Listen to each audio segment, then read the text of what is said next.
one will focus.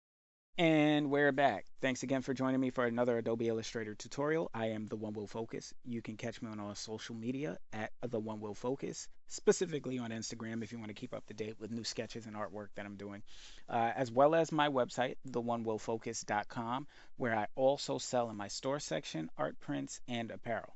So, picking up where we left off, we were discussing the pen tool in our previous tutorial. Now, that section we were discussing the basic uses of the pen tool, and now we're going to move into some of the more practical uses of those basic uses. And we're going to show you that while it's in actual motion, while we're doing this on a live piece. Now, I'm not going to do the entire piece, but I am going to show you how this actually functions when you're creating your actual artwork, as opposed to just showing you the general functionality. So, I'm going to make sure that my pen tool is selected. Again, if you have a single column outline, it is the fifth icon down. Usually, most people will have their icons and images on or their toolbars and palettes on the right-hand side of the screen, but I have mine on the left due to me using a Wacom Cintiq companion or a Cintiq companion. So mine is set up just a little bit differently. So we're going to grab our pen tool, P on the keyboard if you want the shortcut. I'm going to make sure we still have our new layer selected. If you are not familiar with how this is already set up, go to the previous tutorial, check that out, and it will show you how we ended up with this on this actual artboard. And you can do this with any of your artwork. If you have another art piece that you want to utilize, then utilize that art piece. It can be anything. Anything that you just want to test out, something that we have a sketch or some art with. This is a previous piece that I did, and I'm just utilizing this for this course so you guys can see how I'm going to utilize the actual pen tool. So what I'm going to do now is I'm going to select the layer. I'm actually going to change the transparency on this. So I'm going to lower the opacity so that way I can actually see my line work when I start developing it. I'm going to lock this layer. Now you can also do this by making this layer a template layer. I'm not going to go into that, but I like having control over the uh, opacity or opacity of the actual piece while I'm doing it live. So I'm going to go to the layer that I had selected up top, make sure that my fill and my stroke is set to no fill. So I'm going to hit the X button if my fill isn't on top, and then I'm going to hit the backslash button to get rid of the fill. Hit the X button again to make sure that my stroke is on top, and that way that it's black, as you can see up here. If it isn't, you can use the color sliders and change it here. Right now I'm in CMYK mode, but this might be an RGB for you. Just make sure that it's a black stroke. Okay. Uh, One of the other things I'm going to do, if you do not have this out already, you want to make sure you go to Window, and you're going to go down to Stroke, and you're going to open that window up. I have mine set. My palette is already here because these are going to be the variable options that are going to allow you to change the stroke size and other elements of your stroke for when you're developing your art. So I'm going to click, let's say I want to start here, which is where we actually started previously in our tutorial, showing where to place the pen tool. And I'm going to take this and I'm going to slowly follow the darker blue lines that I have here. Now you see, I'm taking this and I'm holding the Alt key, as I did before when I taught you how to do this, and I'm using that so I can aim this in the direction of the next placement of my anchor point. And that way it helps me slowly follow along where I want to go. Now see, I may have placed this point a little bit too far down for it to then curve around the chin, so it's not going to be precise. So what can I do in that instance? If I place this too far down, we spoke of hitting the spacebar, dragging it up to a point that we feel is necessary. We can let that go once we feel it's situated where we want it, and then our point is secure there. And we can adjust it so that it fits. I also don't want this to curve fully out, so I'm going to hold the Alt key down, drag this handle back, so that way when I place my next anchor point, I can actually hold this and adjust properly. Now I want this to be as positioned directly in the middle as possible, so I'm going to hold the space bar, make sure it's in the middle. Then I'm going to hold the Shift key to make sure it lines out evenly. And now, because of that, I have my line this way. All right. I'm going to hit the P button, and that's actually going to close off my pen tool. So I can start developing another shape from there. But the reason I'm doing that is because I don't actually want to go any further than here. What I want to do is I want to start continuing from here. So I'm going to go into the hair area, and you can easily continue from a previous anchor point by clicking that point. And you'll notice there's actually a anchor point, convert anchor point icon that comes up. It looks like an arrow. All right. And you're going to grab that, and that means it's going to continue from that point. But now that it's done that, you can freely, without holding the Alt key, manipulate that handle that's there. So we're going to do that, and we're going to go around this piece very slowly, making our curves that outline the hair. And as you can see, there are pieces of the hair. I'm actually going to zoom in for you guys. So as you can see, there are pieces of the hair which actually cross through. Now, I could, if I were really, really not aware of how to utilize this tool, I could go back here and then I could come this way. But as you can see, there's now a section that we have here that crosses over itself. We don't want that. All right.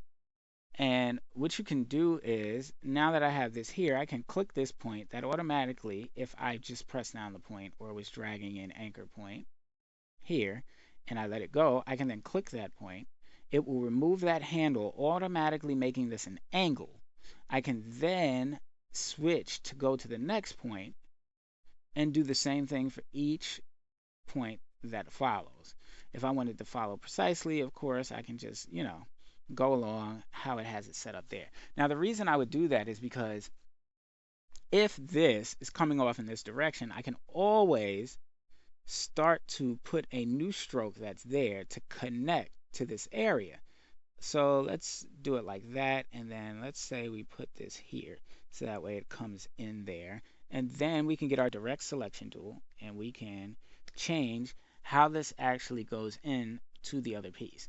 Now, some of you may wonder, what are the things that you can do to make it look not so blocky? Well, the endpoints are naturally going to be cut off, but you can change that through the cap and corner options that you have in your stroke panel, which is why I asked you to bring this up. So one of the things we can do is we can change it to round. A round cap automatically rounds off the end. All right. And if we were going through corners, depending upon how our corners are set, like let's take this one, for example. This right here, we're going to zoom in, is an actual corner. If I were to change the profile of this, I can make it a round corner by selecting it. And as you notice, now that corner is rounded, I can change it back to a miter join, which means it's just going to have an angled end. Or I can change it to a bevel join, which should chamfer the angle on the actual end of that corner. So we're going to click that, and you notice now we have a cut edge for that corner. And it depends on what look you're going for. That's how you're going to set this up. Okay? So right now we're focused on the pen tool, and we're talking about things that may help you manipulate the pen tool. Okay? So we're not going to focus 100% on the stroke panel. We'll actually go into that later in another tutorial where we get into advanced stroke options. But right now, one of the other things you can look at is you can change the profile of your actual stroke for your pen tool. And why you would want to do that is to give yourself some variation. So you can get into these various profiles, and if I were to click, let's say width profile number 5, you'll notice that it actually changed the overall flow of my actual pen tool stroke. And you can do this to get a less uniform, a more organic look, which is what we were discussing in the first tutorial. So you want to make sure that your piece isn't looking static. So width profiles go a long way. You can also create your own width profile, and as well as creating your own profile, you can actually change the direction in which this profile flows. Right now it's going from left to right, with the smaller part being on the left and the larger part coming to a lumped end, almost like a bullet or some kind of beam being shot out to the right. But if we wanted to go the opposite direction and pay attention to this stroke, where the smallest part starts here, but it's thicker here to small, and then it trails out, you'll notice that it will switch with it being the other way around. Okay? And what I'll do is I will copy this. Let's hold down our Alt key to get our copying and Shift to drag it next to it. And I'm actually going to change the profile. Let me delete this little piece away. I'm going to change the profile to switch it and flip it along the other axis. So now you can see the difference between the two. So they're not identical. It may be hard to see once you're flipping it for one, but now you can see the difference between the two. So if we were to actually drag these pieces very close to each other, you'll see how they differ in the areas from the top to the bottom, which is left to right according to the profile. So again, there are various options that you have when utilizing the pen tool that are actually going to enhance the look of your artwork. And again, I'm not going to go around the whole piece. This is just to give you some understanding of the functionality and how you can use the information from the first tutorial practically when you're developing an art piece. So far we've covered changing your point in which you were dropping your pen tool live on our artwork if we don't actually get it in the right location, or if we're moving in we have to shift it as we did on the chin area. Also changing the angles using the Alt key and or clicking on the point to change the angle once we've placed that point down to remove the handle that we normally would manipulate with the Alt key. Now I'm going to click here, I'm going to zoom back in, and I'm going to show you that we can actually utilize this. And let's say we go here, and instead this time of clicking here and then clicking that, what we can do is we're going to click here, drag our points out, and we're going to use the Alt key to then change this direction, so that way it automatically goes to the new angle and the new flow of the line. We don't necessarily have to click a point and then drag out. We can drag out, hold the Alt key, and change that direction, which will also allow us to manipulate the look of the previous point that we had. Okay, so it may seem a little intricate, but it's more so like riding a bike. You know how it was difficult at first, and then you got accustomed to it, and now it's second nature. No matter how long it's really been since you've gotten yourself on a bike and tried to ride, you can still get back on that bike and you can ride it and it feels natural. That's what happens as you start to work with the pen tool. You'll also be able to flow through your work faster. For me, I used to go very, very slow because I was unsure of how I wanted things to align. And you've seen how I've done this thus far. But if I wanted to, I could actually speed through this relatively quickly and get my points and my curves and information done without having to worry too much about how long it's going to take me to do this piece. Now, this is me rushing through, and I could, if I wanted to be more intricate, go in and get more details. But if you look from left to right, they're almost identical. There are variations, of course, you can see in certain points, and that's because I was zoomed in more on this side than I am on this side. So this one doesn't have as much detail on the right-hand side, but you get the picture. If I wanted to, I could move along a lot faster, and that's just because it's natural to me now. And once it becomes natural to you, it will become much easier. And then you'll be able to go through and you'll be able to manipulate the form and, get things to just look a lot different than it would be if you just use the pen tool by itself with no variation. And now that we've gone through that, I'm going to talk about the various options that are available for the actual pen tool. And what we didn't discuss are the options that are available within the pen tool submenu. And to get to the submenu, you'll notice some of the icons on your actual toolbar will have a drop down arrow. And you would have to click and hold down your mouse, touchpad, and or pen tool or tablet pen to actually get into the sub category options. So under the pen tool, you'll notice that you have add anchor point, delete anchor point, and anchor point tool, designated by the plus icon, minus icon, and the Shift and C button, which are their shortcuts, just like the P is for the pen tool, as I stated previously. So you can take a look at these and get familiar with the shortcut codes, and I'm going to actually show you how each of these operates. So I'm going to hit the plus button on my keyboard. And what you'll notice is once I do that, instead of the normal asterisk that appears with the pen tool, you'll notice that now I get a plus icon. This means that I can add an anchor point. And I'm going to highlight using my selection tool, hit V button on your keyboard. I'm going to highlight this actual line segment. Now, because I didn't do it exactly like the one on the left side, I might want to add more anchor points to add more detail. The more anchor points you have, the more you can actually manipulate a line. It does become more difficult as you add more anchor points, because then you have more responsibility of the anchor points to manipulate in order to get it to look a certain way. But it does give you way more accuracy. The less anchor points, the smoother your lines can be. So it's better for curves with less anchor points. So we're going to add an anchor point, hit the plus button on our keyboard, and we're going to go anywhere over the line segment and we're going to click. What it's going to do is it's going to add an anchor point where we've placed our actual pen tool down.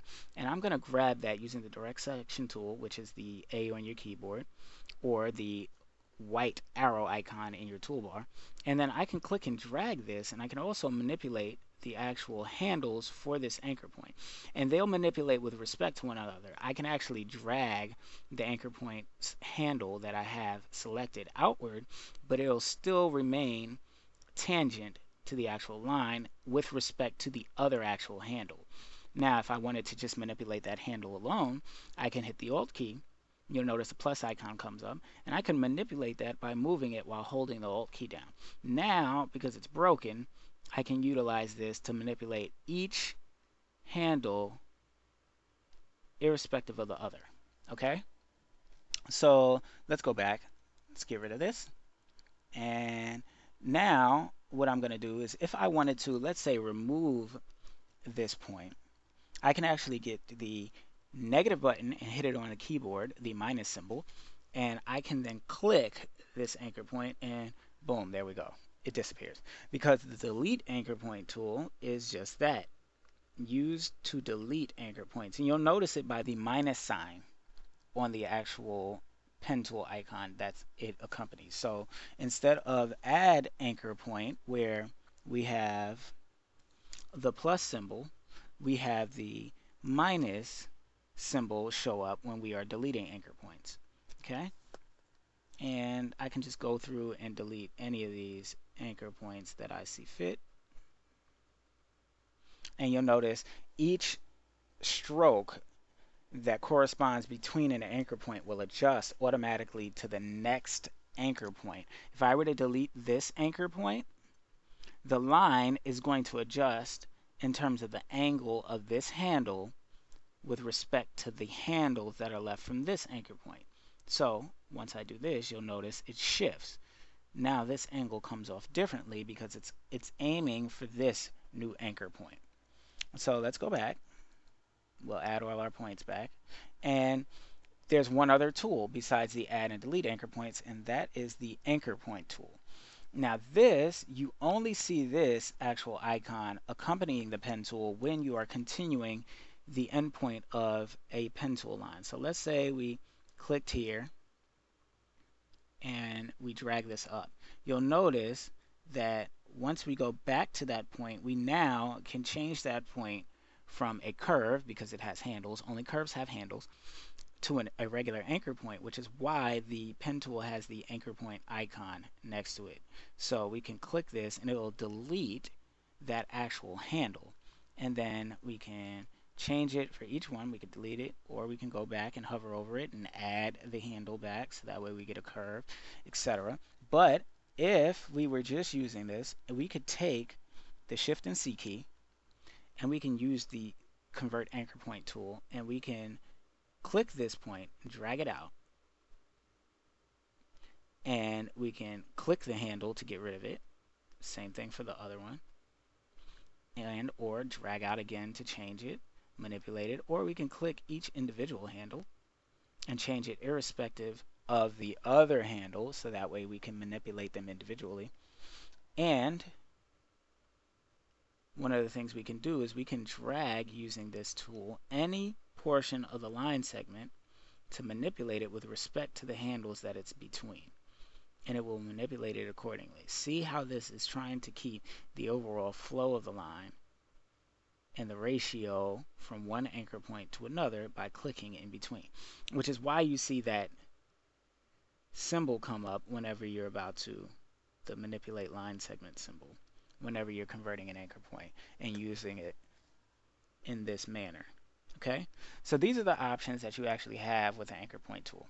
It can manipulate the line segment, which does it with respect to the two handles of its corresponding anchor points. You can actually change a curved anchor point to an angle by clicking that point.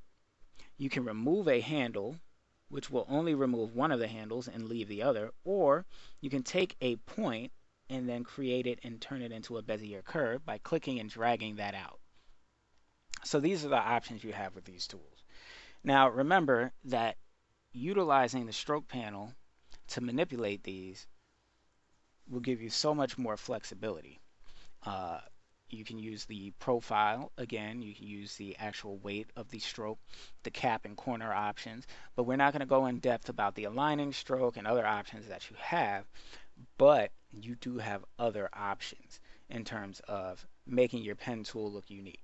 So when you have a chance, take a sketch that you may have, take a drawing that you may have seen somewhere else. Don't claim it as your own, but utilize it as practice.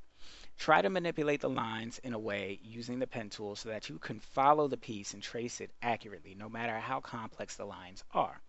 This will give you good practice for you to be able to develop your own artwork using the pen tool. And once you do this, again, it's like riding a bike. You will never ever forget how to do this. It will always be relevant. Now, in future versions, which they tend to do, they may add a new trick, something that you can utilize with this actual tool, but the basic underlying function of the tool will remain the same. So, when you have time, again, take a sketch, take a picture, take an image, trace around it as evenly as possible, figure out how to manipulate the actual pen tool to get the desired line that you are seeing in the actual illustration or drawing or sketch or picture that you're using. Okay, this is going to give you the proper practice.